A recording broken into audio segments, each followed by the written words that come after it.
And a happy Monday to everybody. Welcome to the Plug Talk Sports live show. This is episode 153. My name is Danny Torres alongside Jonka Don't Stop's two-man crew.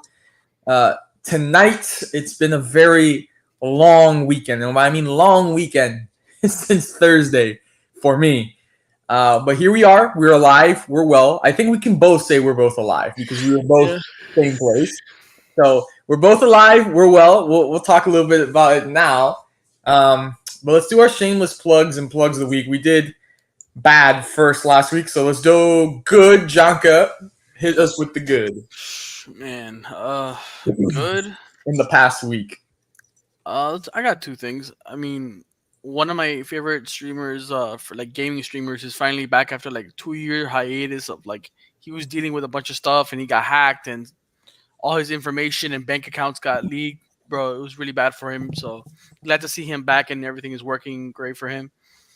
And then another thing, this before the weekend, I went to Target, opened up some One Piece packs for if you guys don't know I collect cards, and I pulled probably the best card of the entire set.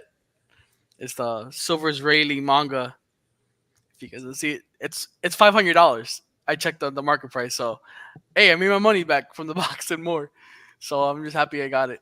It's my first ever manga, so I'm gonna get it graded with A mint hopefully this week. So I'm excited. It was a good week so far. Okay. For me, it's gonna have to be obviously my sister got married. It was a great time. It was a fun time. Food was great. The music was great. It was just a good time overall. So she'll be gone for the next 15 days. So we're kind of stuck with the dog. Shout out to Priscilla and George. Yeah. Casariego. Yeah, Casariego. She's no longer a Torres. She's a Casariego now. I saw them today. They came by to pick up the last of the things that were here at the house that my sister had to take it over to their I can't say George's apartment anymore. I would say their apartment. So that was the good news. You know, they got married. John, did you at any point did you shed a tear? Did your eyes get moist? When I saw George going down the aisle, and I saw him tearing up, I was like,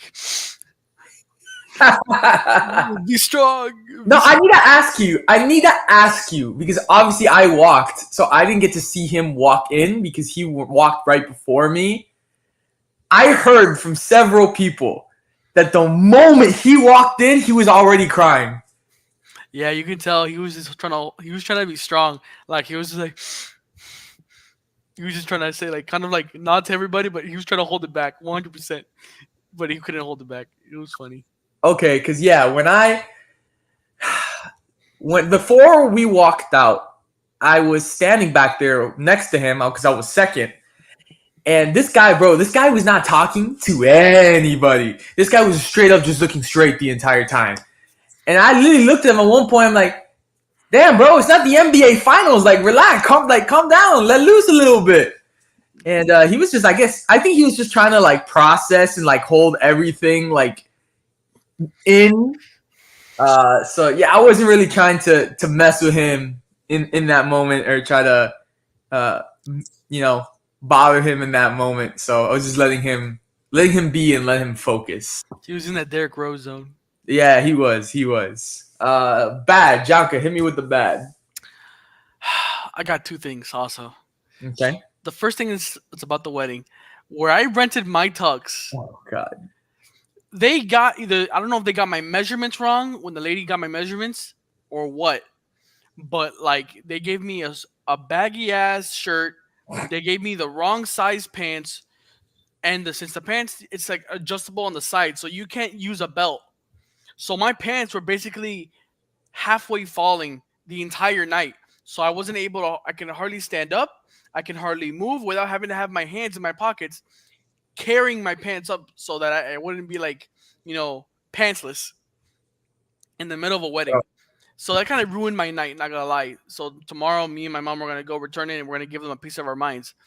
But secondly, Amari Cooper is ruining my fantasy Cooper Cup now is injured for multiple weeks. What's it? Jake Ferguson from the Cowboys. Yep. He's questionable. So my two starting wide receivers are out, and my best tight end is out. It's been let me tell you, it's been an interesting first 2 I weeks in the can't do this league. in fantasy, bro. Every year, bro. Every year. Last year it was Justin Jefferson and T. Higgins. The year before that was Saquon Barkley and my other two backup running backs. Bro, I can't do this anymore, bro. I can't do it. Next year, you guys by yourself. Te jodiste. So okay. All right. I mean, we'll have fun. I mean, I won the league last year, so bro, I haven't even checked. Tell me right now, am I winning? Because I haven't even checked. Bro, right now I gotta check what it is. But since I had Goddard and the Eagles defense, and they haven't done anything, I'm probably losing by like quadrillions. Yeah, I'm losing by 37. All right, check my score. So, guys, we're in the same fantasy league. I haven't, since I made my changes for the week, I haven't looked at the score. No, you lost. Damn. You lost to Wampy. Yeah. He beat you 140 to 98. Yeah. So I'm starting out 0-2. The defending champion is not starting off well. And what's even crazier, that he beat you 140 to 98, and he had McCaffrey and Puka Nacua in, and they didn't even play. Well, I had players that didn't show up this week, so That's nuts. Yeah, you had Walker that didn't play, and that's it. Yeah. Bro, but you had Devontae Adams on the bench. He went for 26. Burrow went for 19. Bengals defense went for 11. You had some starters, bro, but I guess it just wasn't your week. Whatever. Yeah. I didn't do any good either, so. Anyways, bad for me. Bro, I'm not going to lie to you. Dude, I can't even. I almost ate it walking in. Oh, yeah, you told me. Almost ate it, like badly. So the wedding was supposed to be outside. It was like a 55% chance of rain, so I got moved indoors. I'm not gonna lie. I think that it would be. It was nicer, I think, inside than it would have been outside. So down the aisle, they put like this. Would you say it was like glass? It was like a mirror kind of thing. Like it was a platform. Yeah, it was like a mirror platform. I guess it has like a layer on top so that if somebody steps on it, it doesn't crack or something. I don't know. Well, it was weird. Yeah. So when I turned left, and I'm now straight looking at the aisle, I'm looking straight, and I did not see that platform there, and my shoe, like the tip of my shoe, hit the beginning of the platform, and I felt a little like stumble, and I was walking with his sister, and I had her by like the arm, and I'm not gonna lie, I squeezed just a little bit because I was like, if I'm going down, you're going down with me. So man, I would say it was a bad day. I almost ate it, and I'm not sure if my sister would have been pissed if I would have eaten the floor, but gratefully everything turned out okay. It was very short, I will say. I felt like it was so short. It was like what would you say, 15 half an hour? It was like 25 minutes maybe, tops. I thought it was going to be longer. Yeah, that's what I thought. Because it started at 6, and I was like, okay, from 6 to 7, that's when the reception is at 7. I'm like, oh, okay, so it's going to be like an hour. It's going to be like everybody coming in, and it's like, no, but it was like already 6:30 because I knew because I was watching the UM game in the quarter. Yeah. And it was already 6:30, and nothing else had happened yet. So I'm just like, okay, this is going to be a short thing. Yeah, and then you came in, George came in, and Priscilla came in. Boom, everybody was talking. Boom, and boom, they're married, kiss. Oh, okay, we're eating. So like I want to say that it was like, I would say it was about 25 minutes, the whole thing, like including the walk. I think it would have been a little longer if they would have talked about their vows. Oh yeah. but they decided to share that privately with one another, so they didn't share it. There was an opportunity to share it. He said, he's like, if you guys want to do it, here's your chance. And they're like, yeah, no, let's get on with it. But yeah, that was my bad. Was almost falling flat on my face. Uh, so it's showtime. Let's get into it. First topic of the night, and we are going to be opening up the show with some NFL talk. Week 2. So the Falcons are playing the Philadelphia Eagles right now on Monday Night Football, and the Philadelphia Eagles are leading the Atlanta Falcons by 1 point, 10-9. It hasn't really been a too much of an offensive game, to be honest. You can see it's low scoring, and we're already in the third quarter. I do want to say that Kirk Cousins has looked good. I will say has been looking good in this game. Bijan Robinson has been looking real good in this game. Jalen Hurts, he's made some plays with his feet that has extended drives and gotten drives into the end zone. And I will say, finally, there's a Falcons quarterback that's actually utilizing Kyle Pitts. So finally, so far from this Monday night game, I know we're in the third quarter. What are your thoughts so far? It's kind of been uneventful. I'm not gonna lie. I'm just I'm impressed with Atlanta. You know, they got a new quarterback, Cousins. You know, Bijan's gonna do his thing. I'm just kind of disappointed in the Eagles with only 10 points through basically 3 quarters. And I know AJ Brown is not playing tonight, but that's no excuse. Do you have a stacked roster on the offense? I mean, the only issue you could possibly say is the new center since Jason Kelsey retired. But Jalen Hurts continues to run the ball, not utilizing his running backs Saquon and Gainwell, and he's just not. Ooh, what a pass! My God. Okay, that was me. That was crazy. Okay, yeah, screw that. Okay. Oh my God, that was great. That was a great. Yeah, I don't know if it happens for you yet, Daniel, but shout out to whoever. I forgot who it was. Darnell Mooney. Okay, shout out to him. Right, literally. And a front flip into the end zone. Yeah, I know. Hold that thought. Falcons now take the lead. 15-10 pending field goal might be 16-10. So I'm telling you, Kirk Cousins has been slinging the ball pretty well tonight. The Falcons' offensive line has been holding up pretty good against this D line from the Eagles. Mooney cooked Gardner Johnson in that play. Hey, if this continues to happen, bro, and the Eagles continue to look this kind of mediocre, Mike Sirianni might be on the hot plate right now. And the one thing I don't really care for, like, much of the Eagles team. Yeah, I'm a little bit ahead of you, so I'm not gonna say anything. But I'm just kind of disappointed in Jalen Hurts. He hasn't really elevated his game in any way. I've said it before and I'll say it again. He continues to extend drives. Like, I understand it's good, but when you have Saquon Barkley and you have Kenneth Gainwell, two really good backs, you don't have to you don't have to run it every single time that you have an open run. Like, I get it, it's useful, but when you're running it in for a touchdown, they had plenty of opportunities to score, but they just try to do too much. He doesn't keep his head up and look downfield. He had plenty of opportunities to pass it to open receivers in the end zone, and he doesn't look up. So that's going to be a continuing issue with the offense.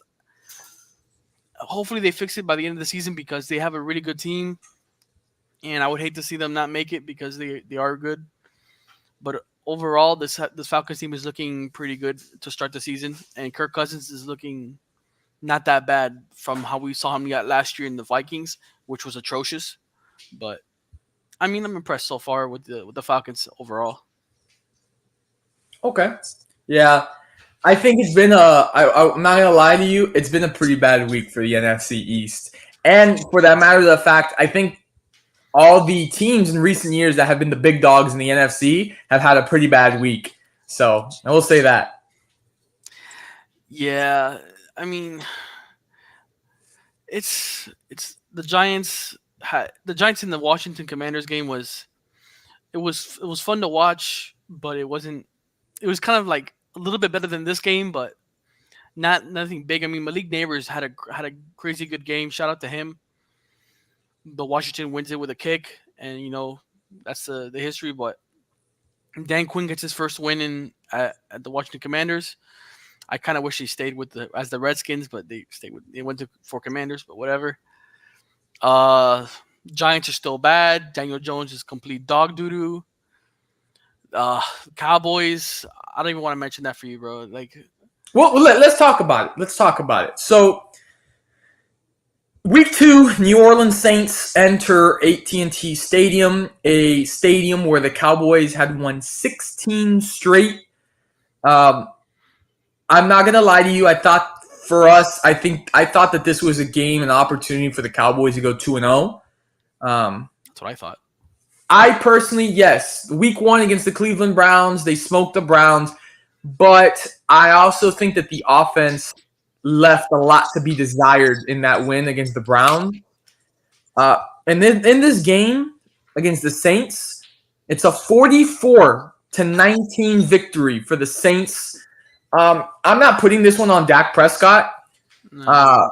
I think the offense, again, they're having red zone struggles. I think once again, this is a team in the offseason that did not get better. I mean, the offense I feel is pretty much CeeDee Lamb. And CeeDee is going to be doubled every time. If it's not that, it's Jalen Tolbert. Then you got Brooks. Then you got Cooks. I mean, that offense is literally just CeeDee Lamb. I mean, you got Ezekiel Elliott. He's not the same player he was. Dalvin Cook, same thing, not the same player he was. You got Rico Dowdle and Deuce Vaughn, who are both not proven in this league yet. So it's really just Dak and CD trying to make this offense work. And then the defense, one of the best defense, I believe, in the NFL, they didn't show up to play on Sunday at all. Alvin Kamara scored 4 touchdowns, including a 57-yarder on a screen pass, and which, of course, the Saints ended the 16-game winning streak at home. Derek Carr, who looked lights out, hit a Michael Jackson touchdown dance, threw for 243 yards and 2 touchdowns, and a 1-yard sneak for a score. And this is the worst in franchise record for the Cowboys of consecutive points and points given up in a first half. You thought Green Bay in the playoffs last year in the first half was going to be bad, putting up 26. Well, New Orleans went up and put 35. Yep. So here's my question. Are the Saints legit throughout the first 2 games? Or was it just the same old Cowboys? Or was it just a bad day for the Cowboys? Bro, like, it's tough to say because that first game was against the Panthers. Panthers, dog water. Like, and then bro, anybody that's been watching for the past couple months, I've been saying that I didn't think the Saints were going to be that good, but they're surprising the hell out of me. And man, to say, I didn't expect them to put 44 on the Dallas Cowboys defense.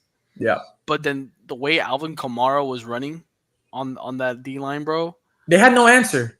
it was just ridiculous. They just kept running the same play on the outside, boom, boom, boom, blocking. Bro, there was no answer for it at all. And I didn't see Mike Zimmer adjust to anything they did the entire game, and that stood out to me. He like really bad, like especially that big throw to Shaheed, bro. Like you shouldn't be giving up those big bombs early in the game. Like maybe at the end of the game, everybody's tired. Maybe that happens, but at the start of the game, you cannot let that happen in your own house and go down 14-3, 21-3, and then 21-6 with Brandon. I feel like Brandon Aubrey was like the star of the game for the Cowboys besides CeeDee Lamb with that crazy touchdown he had to for the start of the season. Listen, that Dallas defense did not get a stop on any possession to the third quarter. I was listening to First Take today, and I forgot who it was. They made a good point that this Dallas defense was made to to get at the quarterback, not to stop the run. They just want to go at the quarterback and try to get some stops, some sacks, but they're not focused. They don't have players that focus on stopping the run, which is their main issue from last year when they lost to the Cardinals, and that's what James Conner just ran all over you guys. And I think the issue was not addressed, and I think losing all those players in the offseason kind of like set you back, guys back. I know the draft it was more on the O line, but this is gonna be a long season because who do you guys play next? Because I have the schedules here. Where is it? Teams. Dallas Cowboys schedule. Who you guys play next? You play Baltimore next on Sunday at 4:25. Listen, if I'm gonna, they have I think Rashad Bateman. I think if he's still there, and then they have Derrick Henry. May Lord have mercy on the Cowboys' soul if they do the same thing that New Orleans did, because if they're gonna use that as a cheat sheet, and Mike Zimmer does not make any adjustments to what they did, and they do the same exact thing and run all over you guys, Hmm. bro, Daniel, I'm telling you right now, you know me, I don't hate anybody on in the league besides the Chiefs right now because you know how I feel about it right now, but it is it's gonna be bad, bro. Like Mike Zimmer they might be calling for Mike Zimmer's head Well, if that listen, happens again, bro. you just mentioned this, and this was a shock to me. The Baltimore Ravens are now 0-2. 0-2. They lost to the Raiders 26-23 yesterday, which is another bad sign for Dallas because they're going to want to be hungry Oh yeah. to pick up a win, their first win of the season. And obviously, the Cowboys need to respond, but that was shocking that the Ravens have started 0-2. The Browns pull away with an 18-13 victory over Jacksonville, and it just made me think, well, if that Browns team beat the Jaguars and that Jaguars team only lost by a field goal to the Dolphins, that says a lot about Miami. Yeah. Um, the Jets come away with a 24-17 victory over the Titans. That one was shocking to me, I will say. Here's another big one. The Vikings come away with a 23-17 victory over the San Francisco 49ers. Jonka, San Francisco is another team to sort of be concerned about. Christian McCaffrey and Deebo Samuel are out, and they will miss some time.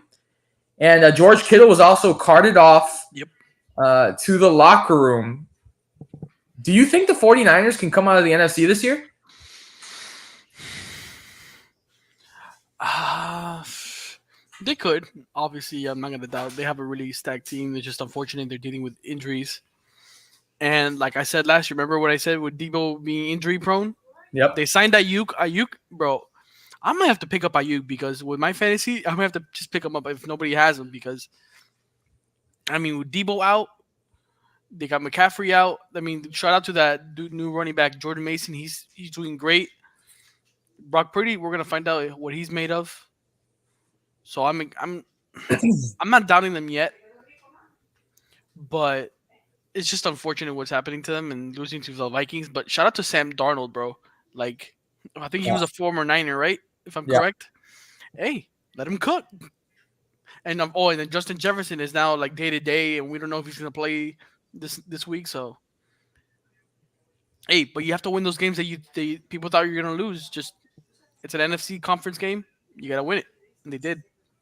So here's another one to talk about here. Chargers beat the Panthers 26-3. We're not going to be talking about the Chargers. We're going to be talking about the Panthers. Just announced, I believe today, Andy Dalton will be the starter and Bryce Young will be benched. What do you think about that? Um, I was bro. What's funny about that is that I was watching. I forgot what it was. I think First Things First or First Take, whichever one it was. They were talking about the Panthers and how bad it was, and I was just like, damn. And I tweeted about it. If you guys look at my timeline, Yeah. that I wanted Ryan Tannehill to be picked up by the Panthers and then let him be the starting quarterback because I feel like Ryan Tannehill deserves to be a starting quarterback. I think he's really talented and he has the arm to do it, and especially with the weapons that the Panthers have, I think he can be really useful. Andy Dunn, I don't think it's gonna work out. To be honest, I don't. I think I think he's a bit washed already. He hasn't been playing in a He while. has good experience. But the thing is, the experience doesn't work when you can't really extend plays, and Andy Down doesn't extend plays. He's more Well, like a pocket passer, and if we from what we saw this past weekend, not a lot of the Panthers wide receivers or even tight ends can get open. yeah, So that is was that my really? question. Do you believe like the Panthers? Do they even have the weapons? And they don't. I think they have some weapons. They got Xavier Leggett, the rookie that came out from the Gamecocks, but besides that, they don't. I don't really know any other. Maybe I'm forgetting them, but I don't really see any other weapons on that team, and that's gonna be an issue. And especially the O line isn't that really that good right now. So having a pocket passer with a bad O line isn't really how do you say the key to success. Yeah, So you're gonna have to get somebody that can run the ball and extend plays, and then Andy Dalton isn't it. I would say to get Ryan Tannehill. I feel like he's young and he can run and he can throw the ball a little bit better than Andy Dalton to me. I mean, but to me, the situation that we should be talking about are the Browns. In that situation, I think the Browns should bench Sean Watson. I know the contract is big and they have to play yeah. him because of the contract, but re-sign Joe Flacco, put him back in, and see what happens with that. If it doesn't work out with Joe, you still have Deshaun Watson. But if you see that Joe Flacco is performing better with the team than Deshaun Watson is, you make the call. There's Because no way. There's no way I see that happening. it's about to me it's about W's. Call me old school or not. This is the same thing. I if Brandon was here, I would say the same thing with the Dolphins and whatever. Call me old school. To me, it's about getting the W's, not about how the projections and how the future looks. I don't care about that. It's how can you give me the wins right now? And the Browns have Jerry Judy. They got Amari Cooper. They got Njoku. They got Nick Chubb that's coming back. They got a decent O line. They got a decent defense. But it's just Deshaun Watson is playing absolutely like atrocious isn't even the right vocabulary word to use on how he's playing right now. Maybe you have to use words more explicit, but I'm not gonna do that on live on a live stream. Yeah, yeah. So that's what I would say. I'm telling you, bro. Like, hey, we saw what Joe Flacco did last year, right? And how good they actually looked. I just don't think they'll go backwards. To be honest. I don't know if it's backwards, bro. It can't be as bad as it is now. No, not backwards in that sense, but I mean backwards as in going back to Joe Flacco. I don't think they'll do it. I guess. I guess. Now, another game I need you to talk about is Seahawks and your Patriots, 23-20. Give us a rundown on what happened with that Buddy, game. listen. I was having so many up and downs and my emotions in that game that was just driving me crazy. I how do you say? I enjoyed the game. I liked the defense. It was back and forth. It was field goal, touchdown, touchdown. Jacoby Brissett was going down the field, but then he would take sacks. He just kept on one or two drives every other drive. He would take a sack and it would end our drive.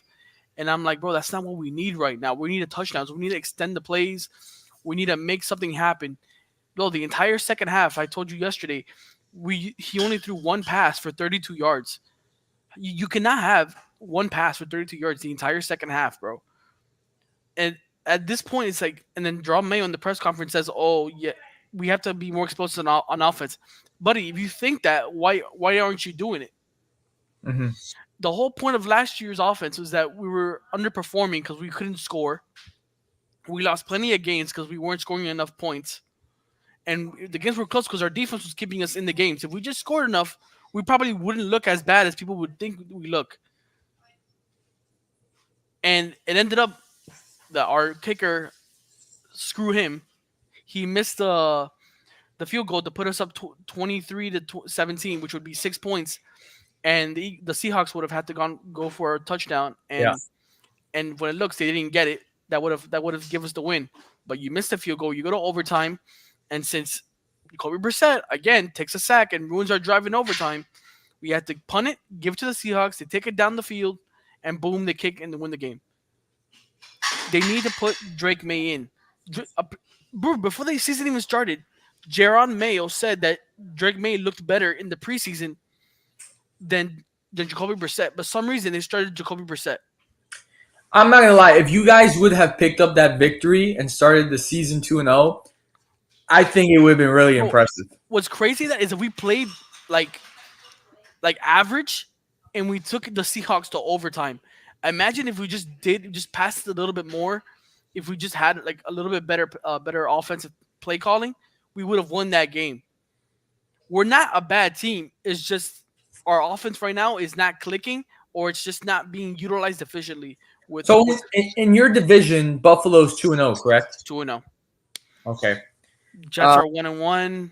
Dolphins. I'm 1-1, and everybody's 1-1. Yeah, so Buffalo Bills are in the lead. Another game that was big. Buccaneers 20-16 over the Detroit Lions. I think so far the Lions have been shaky, even though they won last week. They have been a little shaky, I will say. It's not what we kind of saw last year. Yeah, it's. I mean, it's the start of the season. I feel like they're trying to like get out all the kinks out before the before the before like the half of the season gets there. Yeah. But I mean, but we know Dan Campbell is a crazy coach. He'll go for it on most days. He doesn't care if it's a win or a loss. All that matters is how you play in January. So I know the Lions are going to be a really good team. Hey, but they played a good defense with the Tampa Bay Buccaneers. The Buccaneers have a good Chris Godwin, Mike Evans. Baker Mayfield is playing outstanding. I think him and the Buccaneers is a match made in heaven, bro. I feel like that's where he should have been for a while, and the Browns are stupid for letting him go. So and there you go. Yeah. we have Packers over Colts 16-10. Cardinals demolishing the Rams 41-10. Kyler Murray looks good. Pittsburgh Steelers over the Denver Broncos in a sleeper 13-6. And then we have the game, Jonka, that you are absolutely livid about. And it's Kansas City Chiefs, Cincinnati Bengals 26-25. Listen, bro. The thing that I'll say this for everybody that's like a Chiefs fan, thinking I'm just like a ref guy, whatever the hell it is.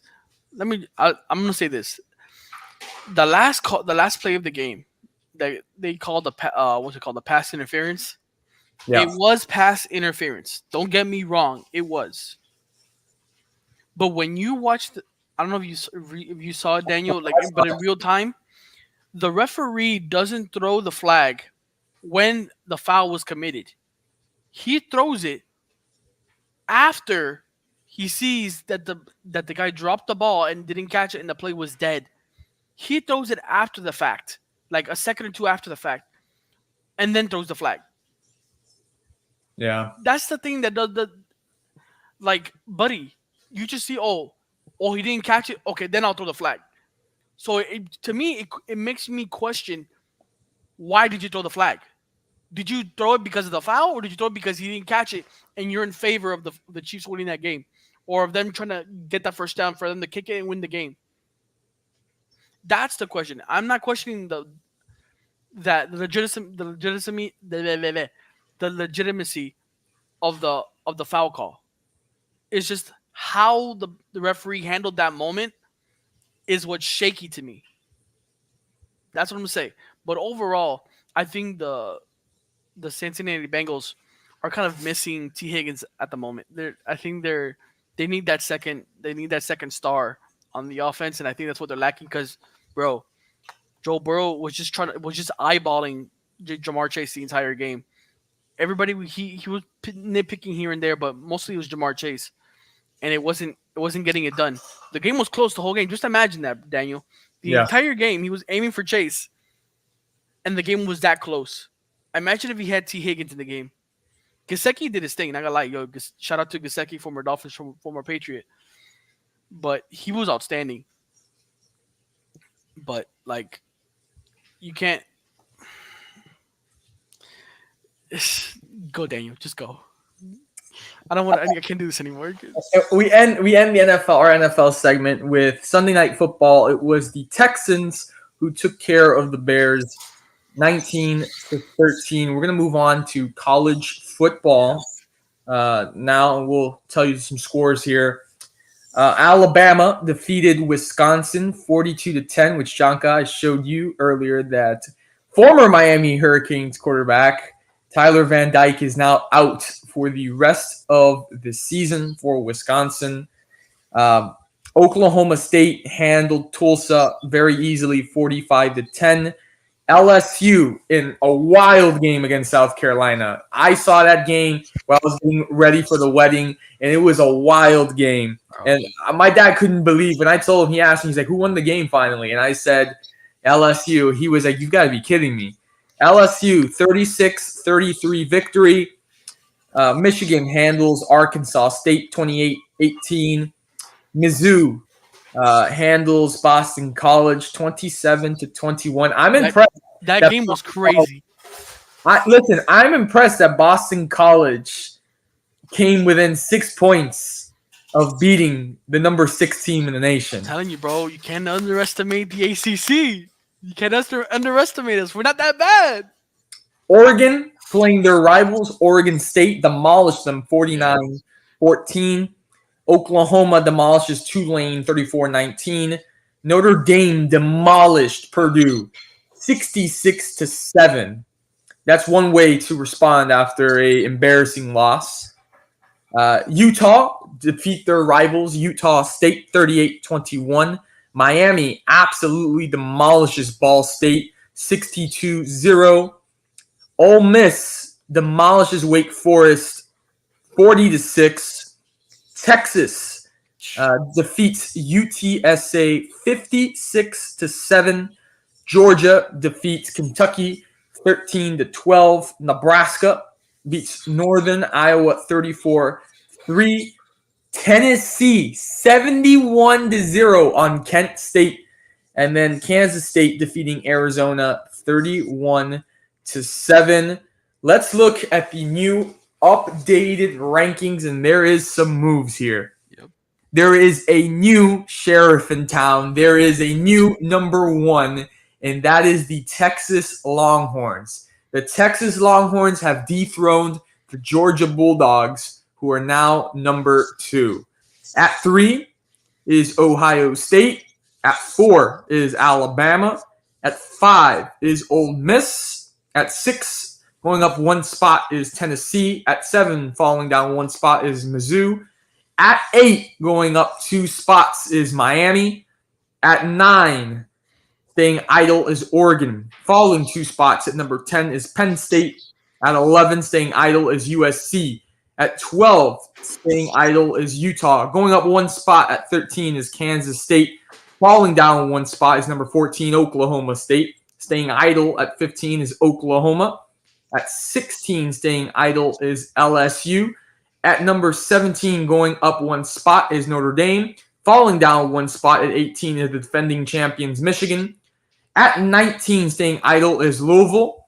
At 20, going up 1 spot, is Iowa State. At 21, going up 1 spot, is Clemson. At 22, going up 1 spot, is Nebraska.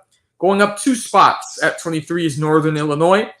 Not previously ranked, new to the rankings, is number 24, Illinois. And not previously ranked, number 25, Texas A&M. Texas A&M gave Florida the sauce. I will say. They played great. And you know what, Janka? I have to agree. I really think that I think that the Texas Longhorns are the best team in the country right now. Oh, yeah, I agree. They really are. There's no doubt about it. I think they're better than Georgia. How do you feel about Ohio State and Bama at 3 and 4? I'm not going to lie. I don't know how. Ohio State, I can be like, okay, they can be 3. But Bama at 4? I think I think either Ole Miss or Tennessee should be at 4. I don't think Alabama should be at 4. I To agree. me, the way they played to USF, I know they blew them out like with the last like 4 minutes because it was already game over by then. But I think Ole Miss should be Ole Miss. I think either one. I wouldn't. I'm not gonna say anything about these 5 and 6. I think they should be either one should be at 4. Alabama should be at least 6 or 7. Mizzou, I know they went down one, but playing like that to Boston College is a is a bit shocking to me. Miami, I don't know, bro. I as much as I'm a U, bro, it's I don't. I think we should be like a 9, or we should have stayed at 10. It was Ball State. I know it was Ball State, so I don't. Even, I know it's To be impressive. honest, I feel like Miami should have stayed idle for this one. Yeah, that's what I I was. don't think they should have gone up 2 spots for beating Ball State. Like unless it was like a crazy game where like it was absolute domination, where it was like 80-0, and it's like Ball State couldn't even get a snap off. It was that dominant. Maybe a spotter, one or two, but it wasn't like that. I mean, the game had like 3 delays midway through the game. It was annoying, but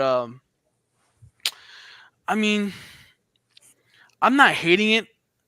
The thing is, like Ohio State. Let me see who they played, bro. Like they played Akron and they played West Michigan and they blew them out. It's like they play Marshall next. I'm expecting them to blow out Marshall. They play Michigan State. I mean, I feel like that game's gonna be a little bit closer, but still another blowout. They play Iowa, another blowout. Then they play Oregon. That's the game on the 12th of October. That's the game I'm gonna be excited to watch. That's the game I'm gonna be watching. I need to see how they handle a good team, and that's how we'll find out if they're like that good or if they're just like okay, it was all for show, like how it usually is. But Do you think Tennessee could be in the top 5? oh yeah, 100%. Tennessee. Let me go back here. Tennessee. They beat 24 NC State 51-10. My God, 71-0 to Kansas State. Chattanooga 69-3. They play Oklahoma this weekend, who's That would be a 15. good test. That's gonna be a good test. Now I think I got Tennessee blowing them out. I think that's not even gonna be I don't even think that's a match to me. I just think Oklahoma is only like good because of their quarterbacks. I don't think anything else, to be honest. So I think that's gonna be like a blowout for them. But hey, who knows? Maybe Oklahoma can prove me wrong. But I think it's a blowout for Tennessee. Arkansas, and then they play Florida. I'm not even gonna mention Florida. That's just a disgrace. Then they play Alabama on the 19th of October. So, uh, I mean, they played Georgia on 16th of November. Could they be in the top 5? Yeah, they could, but they're gonna have to like really impress some people. Like obviously, it's gonna be kind of hard for to get in that top 5. Ole Miss, if Ole Miss continues to win, bro, like it's gonna be kind of tough. Yeah. Like let's say here, like for example, Ole Miss plays Georgia Southern this weekend, right? They're gonna probably destroy them. But then they played Kentucky, who just nearly upset Georgia.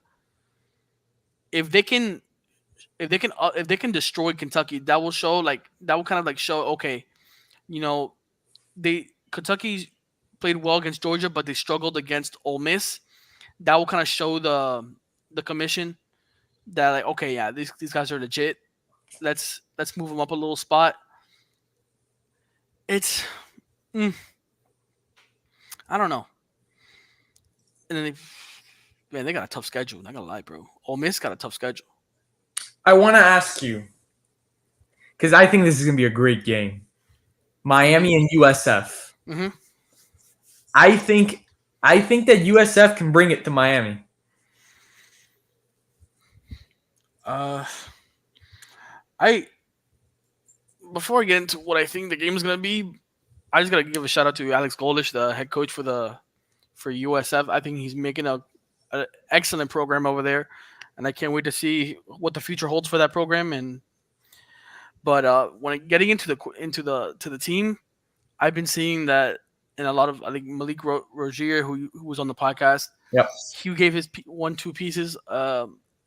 He said that the Bulls run quarterback is he likes to run it, but he's not that good of a passer.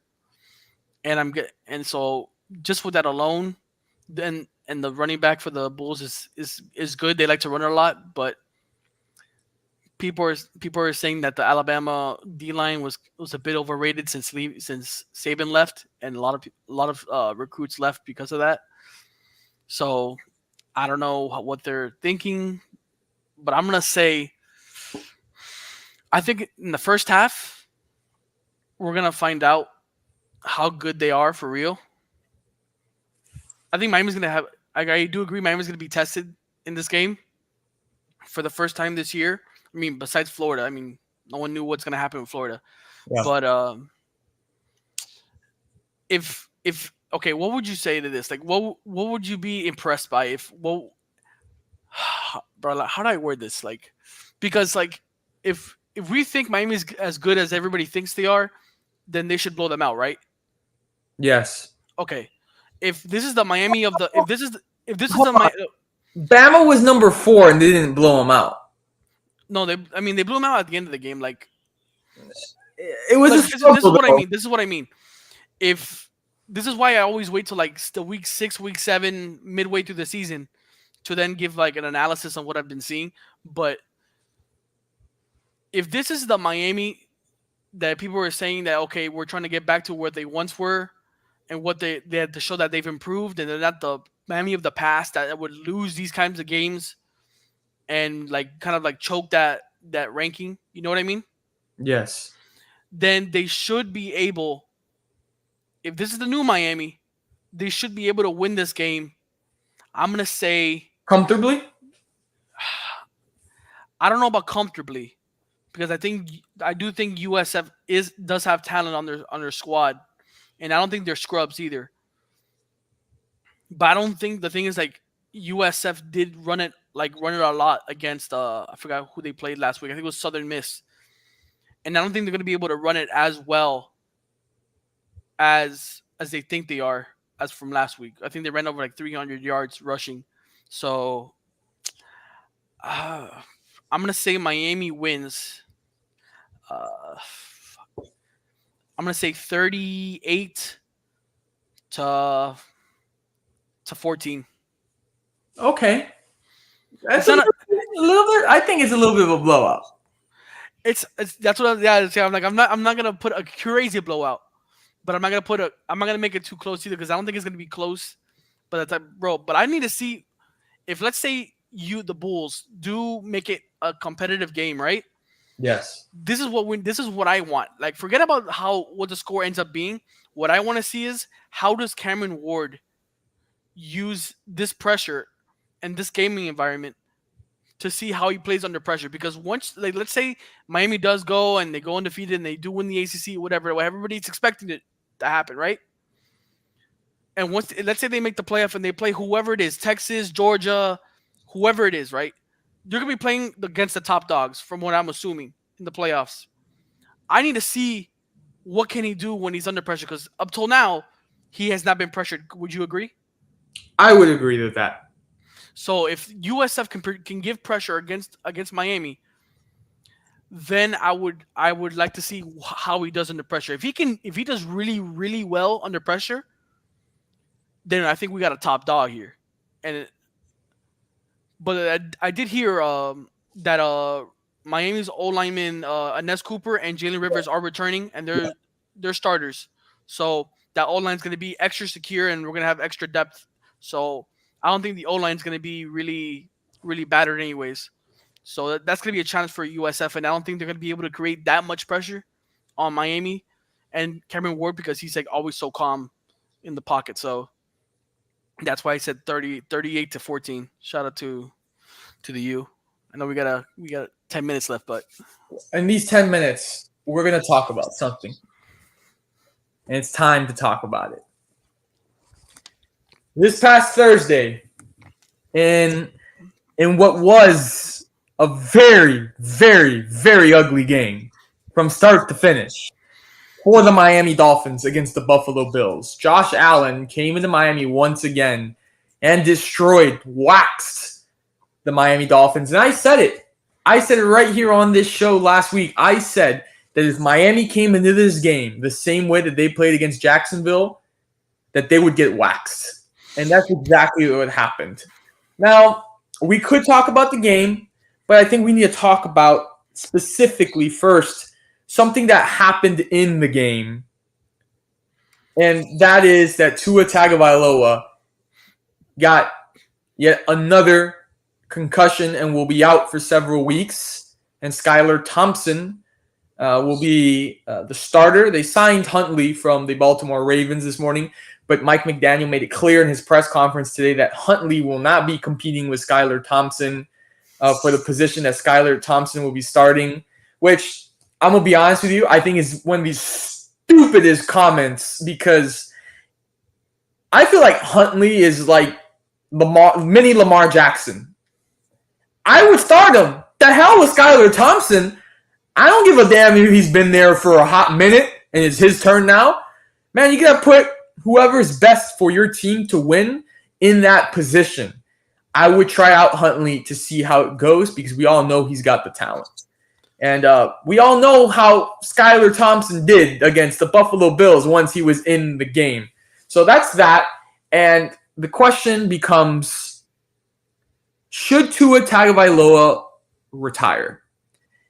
They're saying he's not going to retire and that he's focusing on his health and wants to come back. My personal opinion, I think that he should hang it up because I think it's come to a point where you need to think about your long-term health and that you are a father and you are a married man. You need to think about that. I don't want to get to a point where something else like we saw on Thursday is going to happen and that it's going to be ugly and that he, God forbid, become paralyzed or could even, God forbid, lose his life. I think the young man just needs to know when to quit, when to quit. Like, yes, it's resiliency that, yes, he wants to come back and make a comeback, but you are playing with something that's very dangerous and is life threatening. You need to look at the bigger picture. And also, what the hell are the Miami Dolphins coaching staff teaching Tua? Because you know you've got these problems. He should have slid on that play. He went head first into Damar Hamlin, knowing fully that you have these issues. He decided to go head first into Damar Hamlin and then ended up in the situation that he ended up in. Granted, maybe the Dolphins coaching staff have taught him, but they said, hey, this guy made this decision on his own, which, again, was not a smart one. But my personal opinion, he's got to hang it up. I would also agree. I think I mean, I know I talk a lot of smack about Tua on this show, but like at some point, he had a concussion in Alabama. He had a hip problem, something with his hip in Alabama, his wrist, his shoulder. He came into the league and he got all these three more concussions, and then probably one more that wasn't accounted for that they released him back in. I I saw something. Let me see, where is it? I had it here. What was it? What was it? His name is Pritchard Colon. He was a boxer from Puerto Rico, and he was in a fight, Yeah. and he got hit in the back of the head. And if you guys want to see his story, go on YouTube and put Pritchard Colon, and you'll understand why I say that Tua should retire, because what happened to him is absolutely tragic. He had to learn how to walk again. He had to learn how to talk again, and he looked completely different from what he used to look like. And his life changed for the like forever. And you don't want that for anybody. And for Tua, it's you're right there. Like, if let's say Tua decides to continue to play, do you in the NFL and the Miami Dolphins organization, in good conscience, let him continue? That is my like.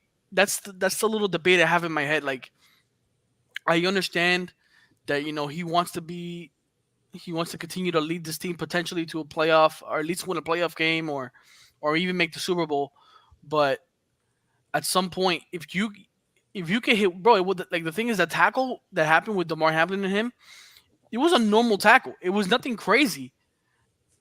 Like the thing is, it wasn't even helmet to helmet or I anything. don't even think Damar just stood there and Tua went into him. Yeah, like I don't understand what was going through Tua's head in that moment. Just slide and you have the first down.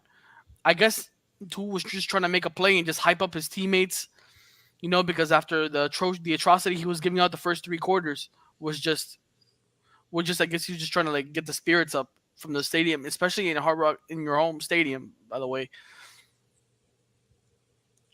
it's I'm sorry, like as much as I like to play around with Tua and everything, it's time, bro. Like I know Well, let me I say this as well before you finish. Mike McDaniel, which I also disagreed with this statement. Mike McDaniel said that it was insensitive for people to be talking about Tua retiring. um ah that's that's a bit much. Everybody's entitled to their own opinion. Um Plus, I don't think McDaniel's in a spot where he has to say anything because he had a terrible game just as Tua did. He looked like as one dimensional as Tua does on the field, and it's just like, especially losing in your own house to the Buffalo Bills again. And besides that one time that they did beat the Bills in 2022, it was like 120 degrees outside. Like, let's all be honest here. If it wasn't for those conditions, the Bills probably win that game. I mean, besides that, I think McDaniel's, besides what happened with Tua, should be also be on the hot seat because he didn't even look that good before the injury. Like the Dolphins did not look good. Against Not, Jacksonville, they did not. like even Jacksonville or even the Bills, like they did not look good. I mean, Well, who did the it's Bills pretty just play bad this week? against Buffalo where Tyreek Hill only has 30 yards. Who the hell did the Dolphins even play this week, bro? Like I'm serious. Seattle Seahawks Oh yeah, Leo. in Seattle. Yeah, buddy. And we already know that's one long flight. And it's like, I'm guessing it's gonna be Skylar Thompson playing the Seattle It Seahawks. is. It is.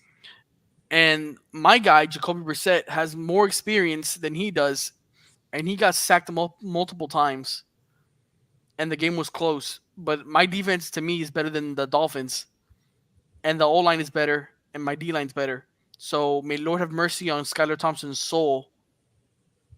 But if the Dolphins get blown out at Seattle, I'm sorry, bro. I feel like the Dolphins fans are gonna go for McDaniel's head, and it's not gonna look good, bro. I feel like the season's chalk. Just I don't even know. We think we just have to wait and see what happens with Tua, bro, because it can be bad. One more bad hit, bro. Like I said before, I don't think he's worth that much money that they paid him. But that is just my opinion.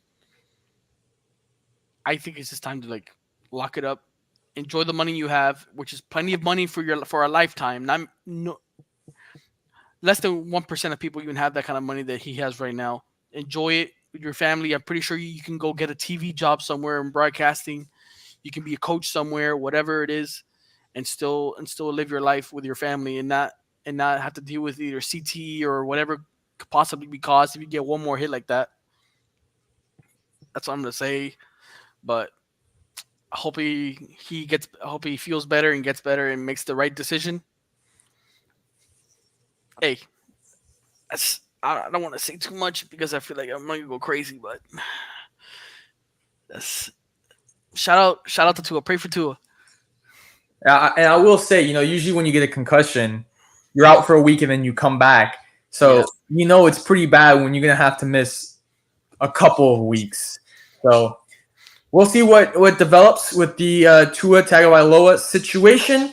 But that is all the time that we have on the show tonight. Thank you guys for tuning in to Plug Talk Sports live show episode 153. Again, myself, Danny Torres. John Don't Stop. Once again, we appreciate you guys. Make sure you tune in week in and week out to all of our social media. We hope you guys have a great rest of your week and a great rest of your night.